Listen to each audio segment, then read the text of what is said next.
Hari itu, 24 Zulqa'dah 309 Hijriah bertepatan dengan tanggal 26 Maret 922 Masehi. Ribuan orang berkumpul di Baghdad menyaksikan seorang lelaki berjubah lusuh digiring ke tengah alun-alun. Wajahnya pucat, namun matanya bercahaya. Di sekelilingnya, tentara memegang cambuk dan algojo menyiapkan tiang penyaliban. Ia dicambuk ratusan kali, darahnya membasahi tanah, namun bibirnya terus berzikir. Ketika tubuhnya diikat dan diangkat di kayu salib, ia menengadah. Suaranya serak namun jelas. Ya Allah, ampunilah mereka, sebab mereka tidak mengetahui apa yang mereka perbuat.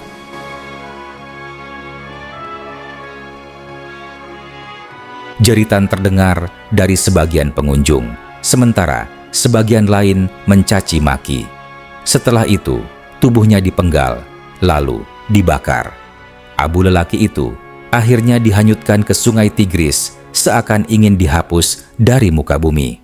Dari sinilah kisah seorang bernama Al-Hallaj menyebar ke seluruh dunia, memenuhi catatan sejarah, diskusi dan perdebatan yang memenuhi berbagai literatur. Sejarah mencatatnya sebagai seorang terkutuk sekaligus syahid, dua penyebutan yang sangat berlawanan. Namun keduanya mencatat satu fakta, bahwa Al-Hallaj adalah legenda. Bagi sebagian kalangan, ia adalah penyimpang. Namun bagi sebagian yang lain, ia adalah kekasih Allah yang dibunuh karena kejujurannya. Dan setiap kali nama Al-Hallaj disebut, seakan terdengar kembali bisikan yang dulu ia lantangkan di hadapan dunia. Ana al-Haq. Sebelum menonton video ini lebih jauh, siapkan hati dan akal Anda, karena video ini akan menyajikan kisah yang menghentak, mencabik nurani Anda dalam dua tarikan yang saling bertentangan, kutukan atau mati syahid.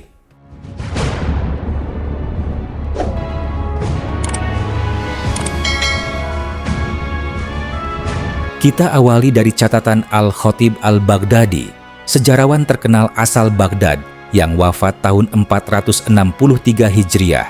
Dalam karyanya, Tarikhul Baghdad, ia menceritakan kisah yang bersumber dari putra Al-Hallaj sendiri, Hamad bin Husain bin Mansur Al-Hallaj, bahwa Al-Hallaj yang bernama Al-Husain bin Mansur lahir di kota Baido, tumbuh di Tustar, dan sempat berguru kepada Sahal Ad-Tustari. Ia menjalani kehidupan asketis dengan berbagai penampilan, kadang berpakaian sederhana khas zahid, kadang seperti tentara. Pada usia 18 tahun ia mulai bepergian, belajar kepada tokoh sufi besar seperti Amru bin Utsman al-Makki dan Al-Junaid al-Baghdadi. Ia tinggal cukup lama bersama Amru, lalu menikah dengan putri Abu Ya'qub al-Aqta. Husain bin Mansur mendapat julukan Al-Hallaj karena beberapa sebab. Dikisahkan, suatu ketika ia masuk ke kota Wasit. Di sana, ia menemui seorang pemintal kapas yang dalam bahasa Arab disebut Hallaj dan meminta bantuan untuk menyelesaikan pekerjaannya. Pemintal itu menolak karena sedang sibuk. Lalu Husain berkata, "Kalau begitu, biarkan aku yang menyelesaikan pekerjaanmu, sementara engkau kerjakan urusanku." Pemintal itu pun pergi. Saat ia kembali, ternyata Husain sudah memintal habis semua kapas di tokonya. Sejak peristiwa itu, orang-orang menjulukinya Al-Hallaj, si pemintal. Namun, ada pula pendapat lain mengenai asal-usul julukan ini. Sebagian orang menyebutnya sebagai Hallajul Asrar, yang berarti pemintal rahasia. Julukan ini muncul karena pada awal perjalanan spiritualnya, Husain bin Mansur sering membahas rahasia-rahasia batin yang mendalam. Ia bahkan mampu mengungkap sisi-sisi tersembunyi dalam diri para muridnya dan menceritakannya.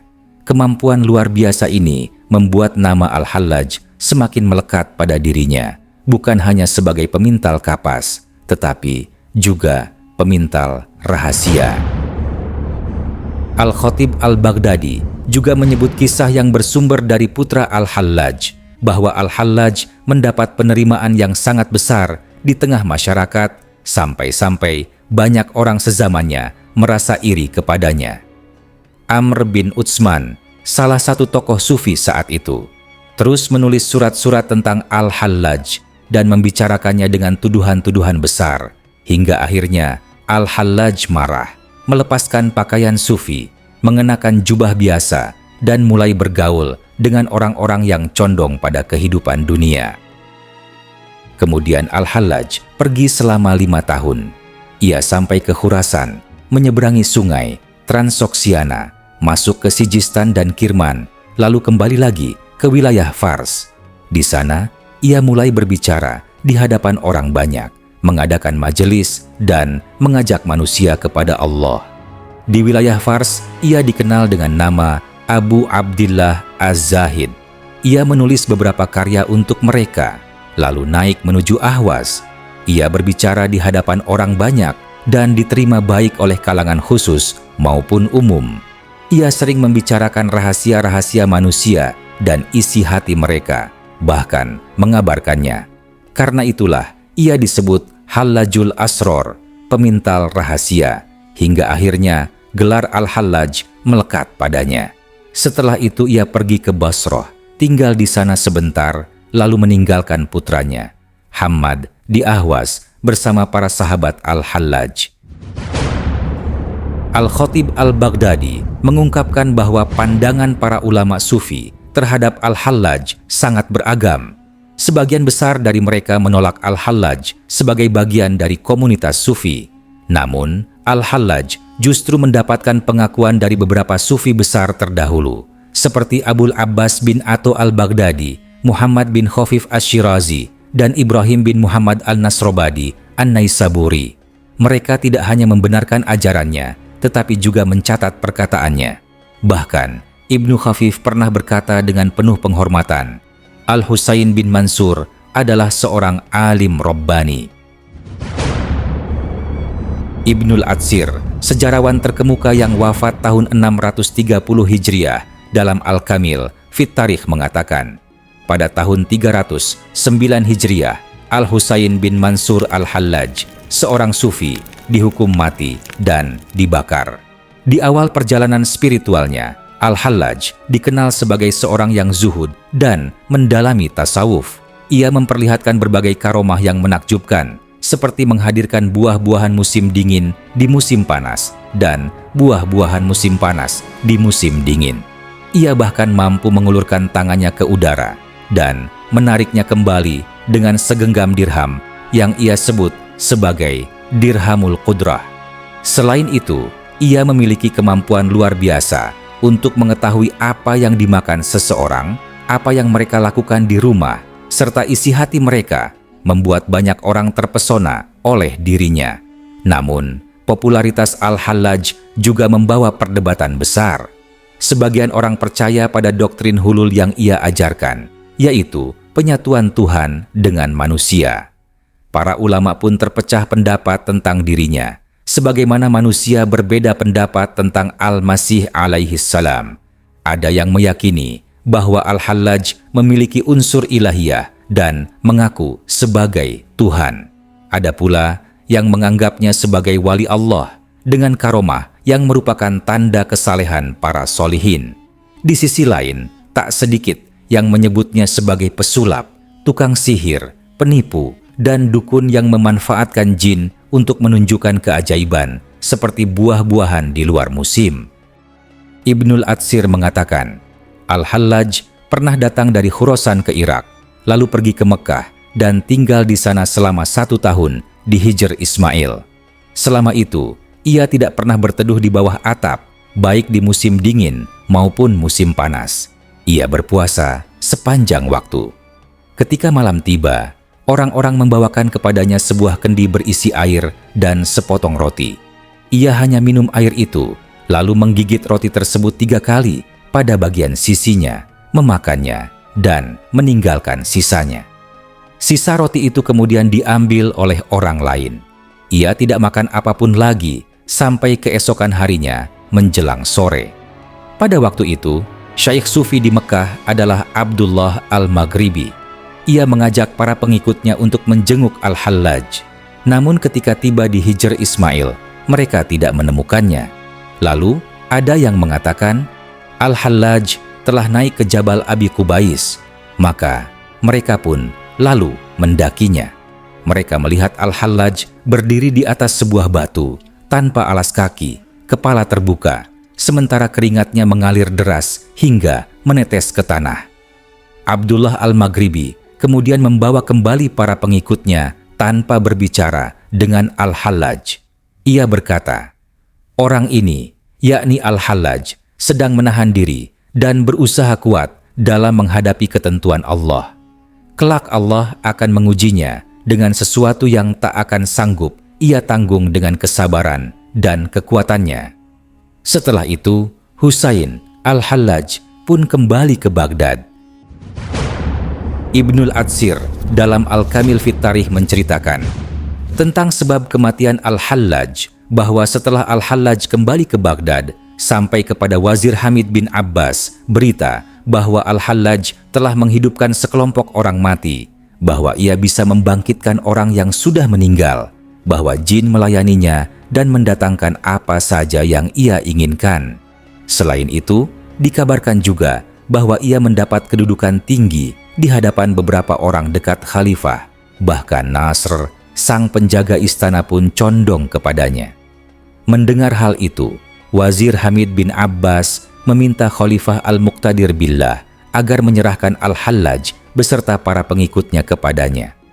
Namun Nasr, sang penjaga istana, sempat membelanya. Akan tetapi, karena sang wazir terus mendesak, Khalifah akhirnya memerintahkan agar Al-Hallaj diserahkan kepadanya. Ia pun ditangkap bersama beberapa orang lain, termasuk seseorang bernama Al-Shimri. Dikatakan bahwa sebagian pengikutnya meyakini Al-Hallaj sebagai Tuhan. Ketika diperiksa, mereka mengaku benar-benar percaya bahwa ia adalah Tuhan dan mampu menghidupkan orang mati. Mereka lalu dihadapkan kepada Al-Hallaj mengenai keyakinan itu. Namun, Al-Hallaj membantah dengan tegas dan berkata, "Aku berlindung kepada Allah dari mengaku sebagai Tuhan atau Nabi. Aku hanyalah seorang hamba yang beribadah kepada Allah yang Maha Mulia lagi Maha Perkasa." Setelah itu, Wazir Hamid bin Abbas menghadirkan dua qadhi atau hakim, yaitu Abu Amr dan Abu Ja'far bin Al-Buhlul, serta sekelompok ahli fikih dan saksi-saksi. Mereka diminta memberi fatwa tentang Al-Hallaj. Para qadhi lalu menjawab, tidak boleh dijatuhkan fatwa hukuman mati terhadap Al-Hallaj, kecuali bila benar-benar terbukti ada alasan yang mewajibkan pembunuhan, dan tidak sah menerima tuduhan yang dialamatkan kepadanya tanpa bukti yang jelas atau pengakuan dari dirinya sendiri. Wazir Hamid bin Abbas lalu membawa Al-Hallaj ke majelisnya dan mengajaknya berbicara. Dalam pembicaraan itu, tidak tampak dari Al-Hallaj ucapan yang bertentangan dengan syariat Islam. Hal ini berlangsung cukup lama, sementara Hamid sang wazir terus-menerus menyelidiki Al-Hallaj. Banyak cerita yang terjadi antara keduanya, hingga akhirnya sang wazir menemukan sebuah tulisan Al-Hallaj yang bisa menyudutkannya. Dalam tulisan itu disebutkan bahwa jika seseorang ingin berhaji tetapi ia tidak mampu, maka ia bisa menyediakan sebuah ruangan di rumahnya yang bersih dari najis dan tidak dimasuki siapapun. Ketika tiba musim haji, ia bertawaf mengelilingi ruangan itu, melakukan amalan seperti jamaah haji di Mekah, lalu mengumpulkan 30 anak yatim, menyajikan makanan terbaik untuk mereka, melayani mereka sendiri, kemudian memberi pakaian kepada mereka, dan memberikan masing-masing 7 dirham. Disebutkan bahwa siapa yang melakukan hal ini, maka pahalanya sama dengan orang yang berhaji. Ibnul Asir mengatakan, ketika tulisan ini dibacakan di hadapan Wazir Hamid bin Abbas, maka Qadhi Abu Amr bertanya kepada Al-Hallaj, "Dari mana engkau mendapat ajaran dalam tulisan ini?" Al-Hallaj menjawab, "Dari kitab Al-Ikhlas karya Hasan Al-Bashri." Qadhi Abu Amr berkata, "Engkau bohong, wahai orang yang halal darahnya. Kami sudah mendengar kitab itu di Mekah dan tidak ada ajaran seperti ini di dalamnya." Ketika ucapan halal darahnya terdengar oleh sang wazir, maka wazir berkata kepada Qadhi Abu Amr, tulis kata-kata itu, yakni halal darahnya. Qadhi Abu Amr sempat berusaha menolak permintaan dari sang wazir, tetapi wazir terus mendesaknya, hingga akhirnya Qadhi Abu Amr menuliskan fatwa yang menghalalkan darah Al-Hallaj. Para ulama yang hadir pun akhirnya ikut menandatanganinya. Mendengar keputusan itu, Al-Hallaj berkata, "Tidak halal bagi kalian menumpahkan darahku. Aku tetap beriman sebagaimana ajaran Islam. Mazhabku adalah Ahlus Sunnah. Aku punya kitab-kitab yang masih ada hingga sekarang. Takutlah kalian kepada Allah. Takutlah kalian kepada Allah mengenai darahku." Wazir kemudian menulis surat kepada khalifah untuk meminta izin agar mengeksekusi Al-Hallaj serta mengirim fatwa-fatwa ulama yang sudah terkumpul. Khalifah lalu mengizinkan eksekusi Al-Hallaj. Al-Hallaj kemudian diserahkan kepada kepala polisi kerajaan. Ia dicambuk 1000 kali, tetapi tidak mengaduh. Setelah itu, tangannya dipotong, lalu kakinya, lalu tangan yang lain, kemudian kaki yang lain. Akhirnya, ia dibunuh dan tubuhnya dibakar hingga menjadi abu, lalu abunya dibuang ke Sungai Tigris, atau yang dikenal dengan Bengawan Dajlah. Kepalanya dipasang di Baghdad, sementara sebagian lagi dikirim ke Khurasan, karena di sana ia memiliki banyak pengikut. Dari catatan Ibnu Asir kita melihat peran Wazir Hamid bin Abbas sangat menentukan dalam kasus Al-Hallaj. Dari catatan tersebut, terlihat bahwa Qadhi Abu Amr awalnya berusaha menolak menulis fatwa kematian Al-Hallaj, namun akhirnya terpaksa melakukannya setelah mendapat desakan keras dari wazir. Hal ini menunjukkan bahwa proses hukum terhadap Al-Hallaj tidak berlangsung bebas dan murni dari pertimbangan agama saja, tetapi juga syarat intervensi politik saat itu. Pada video berikutnya, insya Allah, kita akan mengupas lebih mendalam syair dan perkataan Al-Hallaj yang menjadi objek perdebatan para ulama dalam memahaminya, dan apakah perkataan-perkataan tersebut mencerminkan igawan-igawan spiritual dari seseorang yang sangat cinta kepada Allah, atau hanya kesesatan belaka. Sampai jumpa di video berikutnya.